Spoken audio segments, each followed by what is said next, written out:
Montmartre vibre au rythme des cornemuses, et ce jusqu'à dimanche soir. Pas moins de 150 Pipers, des joueurs de cornemuse, se sont donné rendez-vous pour cette 8e édition du Festival d'Écosse à Montmartre, avec un engouement particulier cette année. En fin d'après-midi, l'équipe de France de rugby accueillera l'Écosse pour son premier match du tournoi des 6 nations. En plein cœur de Montmartre, le son des cornemuses résonne. Un cortège d'Écossais en habits traditionnels défile dans les rues pleines de monde. Touristes, riverains ou simples curieux sont venus observer ce spectacle pour le moins étonnant. C'est génial, c'est une très bonne idée. J'ai entendu ça ce matin par hasard et on a traversé Paris pour. Dans la foule, certains sont déjà prêts pour le match. Aux couleurs de l'équipe de France, Marcel Coissard, professeur de PS et passionné par l'Écosse, emmènera ses élèves au stade cet après-midi.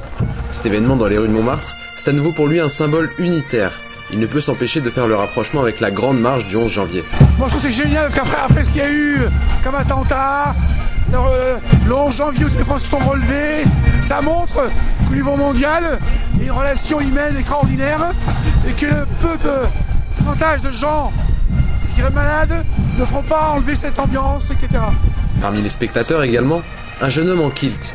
Richard a 14 ans. S'il est venu aujourd'hui, c'est pour accompagner son père, membre d'un club de cornemuse d'Île-de-France et invité à défiler avec les Écossais. Oui, c'est une association qui se trouve dans le 91 en Essonne, à Moigny-sur-École. Et donc c'est une école de cornemuse. C'est un rassemblement, si je ne me trompe pas, tous les lundis soirs à partir de 18h. La première heure, c'est en général pour l'échauffement au practice, vu que la cornemuse, ça s'apprend pas directement, ça s'apprend avec une flûte. Et ensuite, la deuxième heure, en général, c'est pour les anciens. Pour ceux qui sont passés déjà sur la cornemuse, vu qu'ils font environ entre 1 et 2 ans d'entraînement déjà avant de passer sur la cornemuse. La deuxième heure, c'est de l'entraînement, ils répètent les morceaux. À peine 14 ans, Richard semble déjà pris de passion pour les coutumes de l'Écosse. L'an prochain, il en est certain, il rejoindra le club.